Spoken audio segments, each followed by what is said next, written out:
सिर्फ नमाज़ें भी पढ़ गए, सदके भी दे गए, इबादतें भी कर गए, 2.5 साल हुकूमत भी कर गए, अल्लाह रसूल को राजी भी कर गए। उम्र पाई 39, पूरे 40 नहीं 39 साल उम्र पाई। इतना कुछ कर गए। तो भी इंतजार में रहते, हम तो भी इंतजार में। उठ फरीदा सुतिया, दाढ़ी आ गया पूरा, अग्गा नेड़े आ गया, पीछा रह गया दूर। 40 साल की उम्र में आपको जहर दे दिया गया। कुछ लोगों को बर्दाश्त नहीं ना हुआ। एक शख्स आया रुका लेके, उसने कहा हुजूर पिछला खलीफा मेरे नाम 20,000 दिनार लिख गया है, पर वो फौत हो गया है, तो आप ये रुका है, मुझे 20,000 दिनार दे दें। अब फरमाने लगे संभाल के रख, शायद मेरे बाद वाला दे दे। रुका संभाल के रख, पर मुझसे ना उम्मीद रखना 20,000 दिनार तो मैं 20,000 घर में दूंगा और 20,000 चूल्हे जलाऊंगा। मैं एक आदमी को इतना अमीर कर दूं और बाकी लोग देखते रहे। आपको जहर दे दिया गया, बीमार रहे, बच्चों को बुलाया और मैं बेटा मैं जहन्नुम से डर गया था, तुम्हारे लिए माल नहीं जमा कर सका। उस दिल निकला, शदीद अलील हो गए। वो जो आयत मैंने पढ़ी है ना, कि अहलिया कहती है कि आखिरी वक्त आपकी जुबान पर वो आयत जारी हुई, तिलकद दारुल आखिरत नजअलुहा लिल्लज़ीना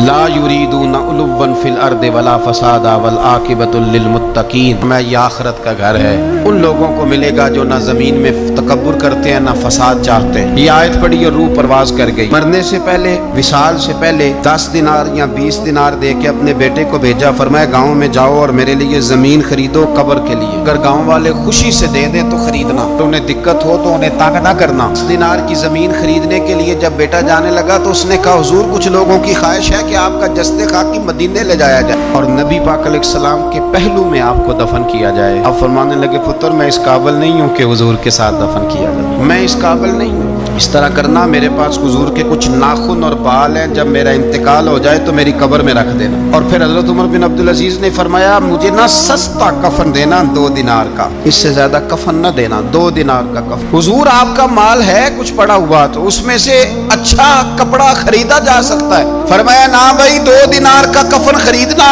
हुजूर क्यों? मैं इसलिए कि अगर मैं नेक हुआ तो अल्लाह मुझे जन्नत का लिबास अता फरमा देगा, अगर मैं बद हुआ तो ये भी तो फाटी जाएगा, गिर दिया जाएगा और तोड़ देगी पसली, लिहाजा मुझे महंगा कफन ना देना। 2 दिनार का। कि विसाल से कुछ अरसा पहले ना आपने एक कासिद भेजा, रूम के बादशाह के पास वो गया तो वहाँ उसने एक अजीब मंजर देखा कि वहाँ एक हाफिज़े कुरान नाबीना आदमी कैद है, उसकी आंखें मौजूद नहीं है, वो चक्की चलाता है, आटा पीसता है। कासिद ने उससे पूछा तो यहाँ कब से है और ये तेरे साथ मामला कैसे हुआ? तो वो कहने लगा मुझे इन्होंने गिरफ्तार कर लिया, फिर मुझे कहने लगे ईसाई हो जा। मैंने इनकार किया तो इन्होंने मेरी आंखें निकाल दी। अब मैं सुबह शाम ये थोड़ा सा काम करता हूँ, चक्की पीसता हूँ तो रोटी दे देते हैं। कासिद हजरत उमर बिन अब्दुल अजीज के पास आया और आके कहा हुजूर एक इस तरह का मुसलमान रूम के बादशाह के पास कैद है, एक मुसलमान की तकलीफ। हजरत उमर बिन अब्दुल अजीज ने जब सुना तो रो, और मैं वो कैद है और वहाँ कैद है और हम यहाँ आराम से बैठे और रुका लिखा। कासिद से कहने लगे वापस जा, रूम के बादशाह को जाके कह के उस नाबीना कैदी को फौरन आजाद करे, वरना मैं एक ऐसा लश्कर भेजूंगा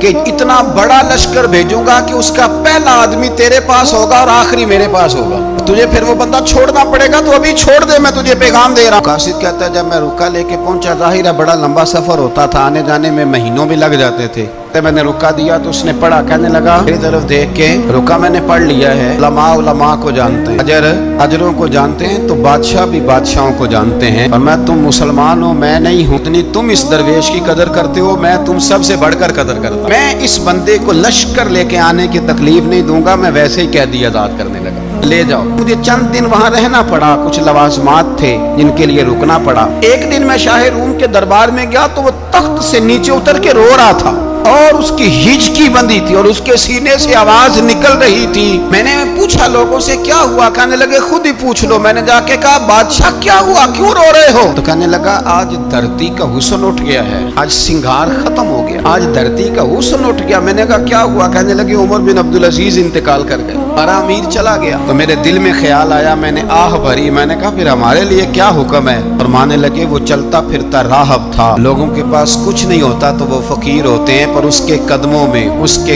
में तो खजाने थे, पर वो फिर भी फकीर था। फरमाया उसका हुक्म अगर मैं जिंदगी में मानता था तो मरने के बाद भी बात मानी जाएगी, हमारा कैदी भी तुम्हें वापस किया जाएगा और उमर बिन अब्दुल अजीज की बात भी सुनी जाएगी।